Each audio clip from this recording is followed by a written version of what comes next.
ఆంధ్రప్రదేశ్లో ఎన్నికల అనంతరం ఎవరి భవిష్యత్తు వాళ్ళు చూసుకోనికే సిద్ధంగా ఉన్నారా?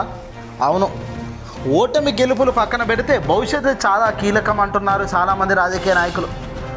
తెలుగుదేశం పార్టీలో ఏకంగా గెలిపే లక్ష్యంగా ముందుకు వెళ్తున్నాను అని చెప్పే చంద్రబాబు నాయుడులో కాన్ఫిడెన్స్ కాదు కదా, ఇంచెత్తు కూడా చేస్తున్నది తప్పు అని కూడా ఏమాత్రం కనిపించకుండా చంద్రబాబు తప్పుల మీద తప్పు చేస్తూనే ఉన్నారు. తాజాగా కూటమితో జతకట్టిన చంద్రబాబు నాయుడు ఇదే కూటమి పెద్దలను ఏ రకంగా దూషించారో మనం మర్చిపోలేదు. ఇంకా సరే, రాజకీయాల్లో మిత్రు శత్రువు ఊరికే అవుతుంటారు వాళ్ళ లాభాల కోసం. మరి పక్కన ఉన్న వాళ్ళ పరిస్థితి ఏంటి? ఎస్, తెలుగుదేశం పార్టీని 20-30 ఏళ్ళ నుంచి కూడా పార్టీలో ఉండి క్రియాశీలక పనులన్నీ చూసుకుంటున్న వ్యక్తులు, మాజీ మంత్రులుగా రైట్ హ్యాండ్ మాదిరిగా చంద్రబాబుకు ఉన్న వ్యక్తి ముఖ్యంగా మాట్లాడుకుంటే అచ్చెన్నాయుడు పరిస్థితి. ఇప్పుడు తెలుగుదేశం పార్టీ క్యాడర్ అచ్చెంను కాదు కదా, చంద్రబాబును తప్ప ఏ ఒక్క లీడర్ను సైతం వాళ్ళు దేకే పరిస్థితి కనిపించడం లేదు. గ్రౌండ్ లెవెల్లో నారా లోకేష్, చంద్రబాబు ఇద్దరి పేర్లే వినబడుతున్నాయి. అచ్చెన్నాయుడు పూర్తిగా రాజకీయ అజ్ఞాతంలోకి నెట్టేసేబడింది. ఎప్పుడైతే పార్టీ లేదు, బొక్క లేదు, లోకేష్ గారి వల్లే పార్టీ నాశనం అవుతుంది అని ఏమాత్రం మొహమాటం లేకుండా అచ్చం ఆనాడు చెప్పాడు. ఆ వీడియోలు, ఆధారాలు బయటకు రావడం, ఆ తర్వాత లోకేష్, చంద్రబాబు పూర్తిగా అచ్చంను మెల్లమెల్లగా సైడ్ చేస్తూనే ఉన్నారు. అయితే అచ్చం నోట కూటమి డమాల్ అనే మాట వినబడుతుందట.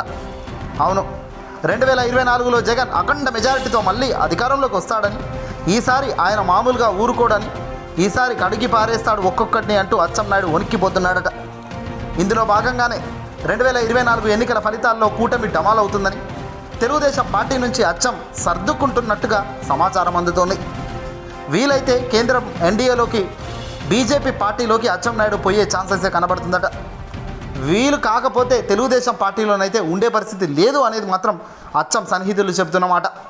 చంద్రబాబు కానీ, లోకేష్ కానీ కనీస విలువలు కూడా ఇలాంటి వాళ్ళకు ఇవ్వకుండా తాము చెప్పిందే వేదం, తాను ఆచరించిందే సత్యం అన్నట్టుగా నడుస్తున్న అడుగులు ఏ రకంగా కొలాప్స్ అవుతాయి అన్నది రాబోయే కాలంలో మీరే చూస్తారు అని అచ్చెన్నాయుడు తెలుగుదేశం పార్టీ తమ్ములకు చెప్తున్నారట.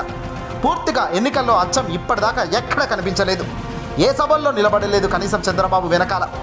అంతెందుకు, చంద్రబాబు, పవన్ కళ్యాణ్ ఇద్దరు కలిసి మీటింగ్లు అని అక్కడక్కడ రోడ్ల షోలో పెట్టుకుంటూ నిలబడ్డప్పుడు కూడా కేవలం ఆ అభ్యర్థి పవన్ కళ్యాణ్, చంద్రబాబు మాత్రమే దర్శనం ఇస్తున్నారు తప్ప అచ్చెన్నాయుడు కానీ, యనమల రామకృష్ణుడు కానీ, తెలుగుదేశం పార్టీకి సంబంధించిన సీనియర్లు ఎవ్వరు కూడా కనిపించడం లేదు.